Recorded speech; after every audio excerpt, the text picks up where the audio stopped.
In this WrestleTalk news, Saraya rejected WWE in favor of AEW, the future of a major AEW star could be in doubt, WWE bans a weapon, and a controversial former WWE star teases their return. Support WrestleTalk! It has been just over 3 weeks since former WWE star Paige, now going by her real name Saraya, made her shock debut at the AEW Grand Slam show at Arthur Ashe Stadium. While the initial glee at her debut was pretty obvious, some fans and names in wrestling have questioned the decision to sign Saraya while she was still not cleared to wrestle. However, AEW, being a wrestling company which probably thought about this sort of thing ahead of time, was in fact smarter than Twitter user at WWE is the best AEW smells, and Dave Meltzer revealed in last week's Wrestling Observer newsletter that one of AEW's doctors had in fact officially cleared Saraya to compete. Saraya became a free agent in July after WWE chose not to renew her contract, and according to Fightful Select, Vince McMahon and John Laurinaitis were the executives who chose not to renew the former Divas Champions deal. Both names are notably no longer with WWE, with Vince McMahon notably retiring in late July and John Laurinaitis finishing up with WWE in August. The report revealed that the new Triple H WWE regime reached out to Saraya while she was still a free agent, offering her an on-screen general manager role, a role Saraya has previously had when she was named SmackDown GM following her in-ring retirement. It was also noted by Fightful that higher-ups also reportedly told Saraya that if she wanted to return to the ring, they'd make that happen. Fightful noted that it has been indicated there's a positive relationship between Saraya and the new WWE regime, with Triple H reportedly shocked that the previous WWE management team chose to let Saraya's deal expire. Honestly, it feels at this point like Triple H was pretty much shocked by everything Vince McMahon was doing, but only now is he trying to repair the horrible damage. I mean, the interesting ideas that Vince brought to the company. Cough. So why did Saraya join AEW instead of returning to WWE? Well, if you really want to know, I'm about to tell you. The same report from Fightful Select, which revealed Saraya had rejected WWE, revealed the main reason why she did so. The report noted a big part of Saraya's decision to join AEW was the increased freedom to work on various outside projects. I can imagine being allowed to do things you want is probably quite a nice feeling. The report continued by saying not only did AEW offer more freedom, but the offer tabled by WWE was surprisingly low and significantly restricted access to outside projects. In terms of what's next for Saraya in AEW, it certainly seems she is heading into some kind of feud with Britt Baker, as the two women got physical on last week's episode of AEW Dynamite. It was the first time Saraya had done anything physical on a wrestling TV show since her retirement, and while it was very light amount of physicality, and she didn't even come close to taking a bump, it seems it was a sign of things to come. Someone else who rejected a chance to return to WWE is former commentator and broadcaster Renee Paquette, who was revealed as AEW's latest signing on this week's episode of AEW Dynamite. Renee has been openly thankful to WWE for her time in the company, but AEW has a few things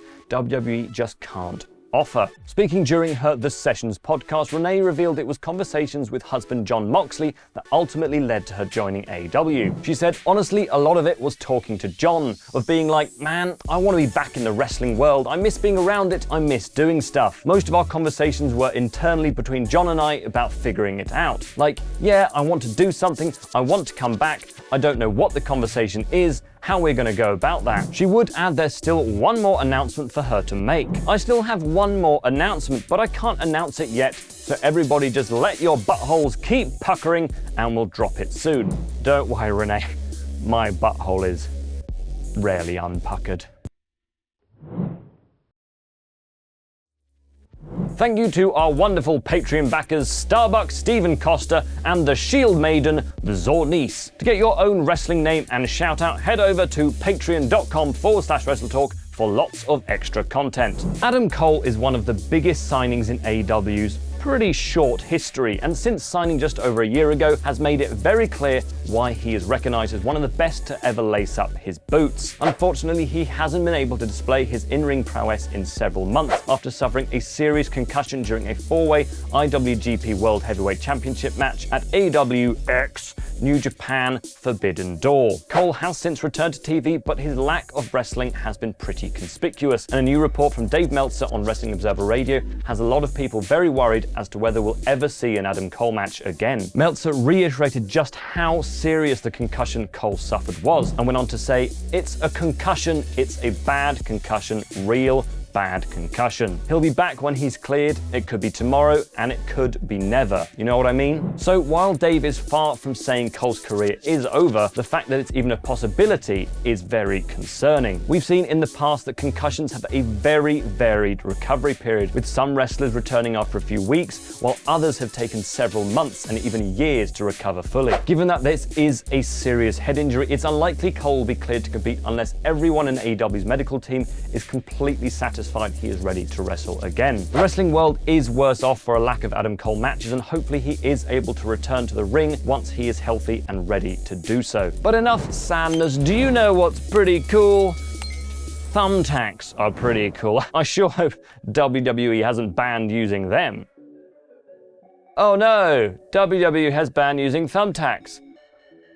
Should have seen that coming. The problem with modern WWE is that people just don't get office equipment embedded in them like the good old days when a surprise acupuncture was a pretty common sight. According to WWE SmackDown Women's Champion Ronda Rousey, the reason we don't see thumbtacks being used in WWE anymore is that the company has actually banned the use of them in their matches. Speaking on her YouTube channel about her recent Extreme Rules match with Liv Morgan, Rousey said, "I pitched the finish to be on thumbtacks. She would put down the thumbtacks and powerbomb me onto the thumbtacks, and then as a repeat of our finish before, I would go for the armbar on the thumbtacks and they would start counting the pin. Then I would have to push up to my one shoulder, like into the thumbtacks to keep the armbar. Liv would be like, bite her hand, trying not to tap out and pass out face down into the thumbtacks and have her hand protect the face. They said we can't use thumbtacks anymore, that legally we can't like purposely like injure people, like cut through skin and stuff. I don't know. Yeah, I don't know either, Rhonda.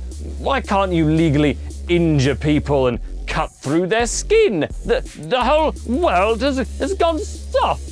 Liv Morgan didn't even come out of Extreme Rules with thumbtacks inside her eyeballs. It disgusts me. Bloody snowflakes.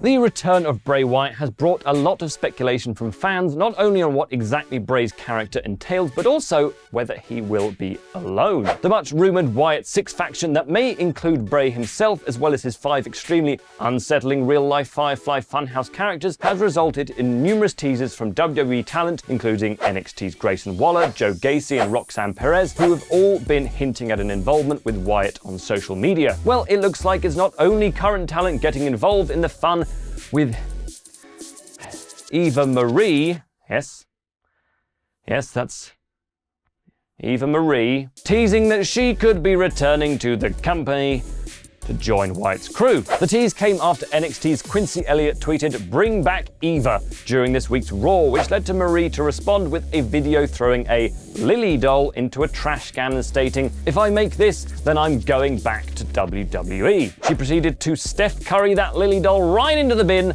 and now I guess Eva Marie to Wyatt 6 confirmed? This is likely just a bit of fun on Eva's part, and I really hope so, with her second stint with the company only lasting a little over a year. However, she was in the same batch of releases as fellow returnees Karrion Kross, Scarlett, and B-Fab, so I guess you never know. It's a possibility. Just please don't do it with the Wyatt 6. Please, Triple H. Switching gears to a major AEW debut, and this is a spoiler warning for tonight's episode, so if you don't want to hear this, skip on a couple of minutes. Despite reports this week indicating there was some considerable interest from WWE, it appears Matt Taven, Maria Kanellis, and Mike Bennett have chosen to become All Elite instead. The 3 former Honor No More members made their debut appearance at the tail end of Rampage in Toronto following the expiration of their Impact deals, officially putting an end to the WWE links. I guess they can be Honor once again now because they're back in Ring of Honor, because they're owned by AEW, It's the same thing. What was interesting, however, was the absence of fellow stablemate Vincent, who, according to PW Inside, was instead seen backstage at this week's Raw alongside his former righteous partner, Dutch. The pair have also been rumoured to join the Wyatt 6 along with countless others. However, this could be legit. They look the part and can mesh with Wyatt's vibe. Again, this is not confirmed, although given Taven, Bennett, and Kanellis appeared without Vincent on Rampage, it does add further credence to the report. The ever-anticipated AEW Dynamite ratings are in for this week, and unfortunately for Tony Khan, they've seen a dip below that cherished 1 million figure. According to Brandon Thurston of WrestleNomics, AEW's Canadian debut averaged 983,000 viewers on TBS, which was down from last week's 1.038 million. Dynamite finished 4th in the key 18-49 demo with a 0.32 rating, narrowly down from last week's 0.33. Similarly to Raw and NXT, AEW was facing stiff competition from the recently returned NHL season as well as the MLB playoffs, which are likely to have an impact. However, while AEW has seen a decline, WWE's numbers have flourished, with all 3 of WWE's shows seeing a major boost in viewers despite competition from other major sports. Despite this, there are some positives to take, as AEW's overall viewership is up from the year prior, with the October 16th, 2021 Dynamite scoring just 727,000 viewers. So there is improvement there, so I guess it's no time for panicking. Maybe? And finally, as has been well documented recently, Triple H has been on quite the spending spree, landing numerous ex-talents and bringing them back into the WWE fold. Well, now there may be another one to add to that list soon. According to WrestleVotes, WWE has significant interest in rehiring Impact's Chelsea Green, which, when considering that Green and partner Deonna Purrazzo recently dropped their Impact Knockouts tag titles at Bound for Glory, only adds fuel to that fire. The links have made enough noise to force Green herself into addressing them on Twitter, tweeting a photo of her hot mess character with the caption, "Me loving every minute of the internet, continuing to keep me relevant. Big smiling face emoji." Green was released along with many others during the mass budget cuts of 2021, but never really got the chance on the main roster, unluckily breaking her arm during her SmackDown debut match in November 2020. Interestingly, Green's husband Matt Cardona has been in the news this week, stating that if Triple H called, he would pick up, and that he still dreams of the WWE Championship. So could the couple return together? Well, we shall see. Stay tuned to WrestleTalk.com for news of any and all surprises that may inevitably happen. In this WrestleTalk news, Tony Khan and Ariel Helwani heat, AEW fans are freakazoids, and Ollie reviews last night's episode of AEW Dynamite.